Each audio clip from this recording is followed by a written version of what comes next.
So in answer to your question, John, you know, the car is a fantastic car. It's a fantastic base that's accessible to everyone who's a petrol head. You know, where they want to spend, you know, £2,000, they want to spend £20,000, where they want to spend £200,000. You know, the Impreza fits in at every single stage, and it doesn't matter whether, you know, it doesn't matter how much money you've got. If you want to compete in motorsport, you can do with an Impreza. And it sounds like, oh, go ahead. So with the Gobstopper III, you moved over to the BRZ, or BRZ, as you guys might say over there. And what made you switch platforms? What made you decide to jump over to that platform? Well, and maybe riding on that, because that's the first one that you've built that is totally like your design from the ground up too. So what was the inspiration for that as well? So going back 2 steps, we built Gobstopper I, we did Time Attack, and we had some great success with it. And we also did an event called 10 of the Best, which is a drag, a handling, and a top speed run.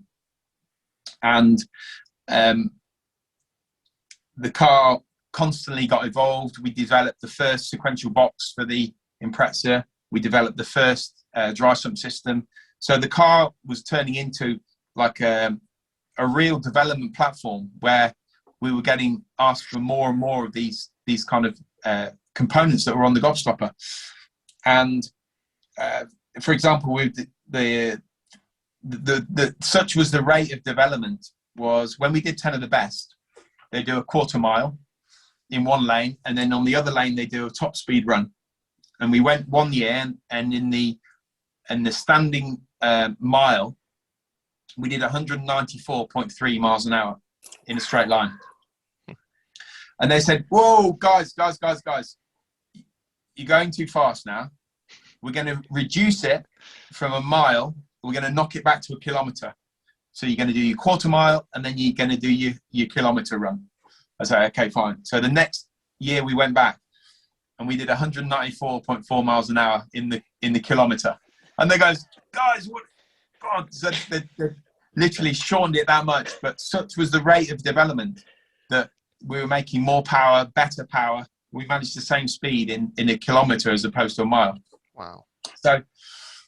So we then, at that stage, we then decided that we're gonna, we got a little bit caught out because Gobstopper I was a bit of an accident. It wasn't really a commercial thing for us at the time. It was literally just a shop window for us. And we decided we were just going to go run the same formula, but create it in a more modern car. So we chose the hatchback, and we just applied the same formula, a little bit more development on the engine, but we put it in the hatchback. And at the time, the World Time Attack, Nemo was doing great things down in Australia, and that made a massive impact, because halfway through the project, we thought, "Oh, well, hang on a second, we're missing a trick here. We need to put more onus on aerodynamics."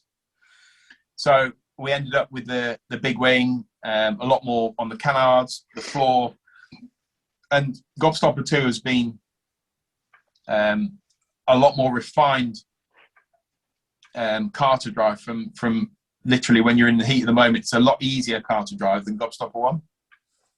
But Scott, in answer to your question, we then wanted to go again. So we had to kind of better Gobstopper II. So literally it was a case of, right, let's have a look at weight. Let's have a look at the size of the car. The power plant is the same. At the same time, you know, while we were building Gobstopper II and now Gobstopper III, Gobstopper I was getting all the development in the engine. So we've actually done quite a bit. We did a street race with it a couple of years ago, where we tested all the anti-lag system that we developed.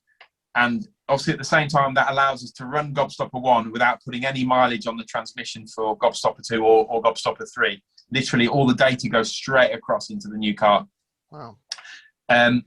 Again, more of an emphasis on the aerodynamic side, weight, handling, and again, like Tasso said, literally it's a constant development of kind of everything, really, and everything that Matt has learned in the past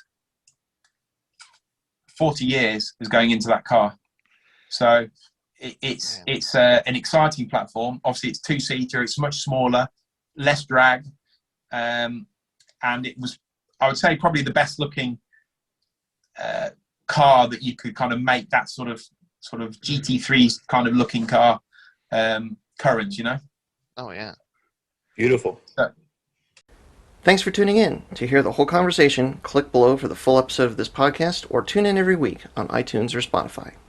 If you like these episodes, be sure to like and subscribe to the channel, because your support is what makes all of this possible. As always, this show is brought to you by Flatirons Tuning, your premier source for any Subaru OEM or aftermarket parts. Check out our website at flatironstuning.com, and as always, stay tuned with Flatirons Tuning.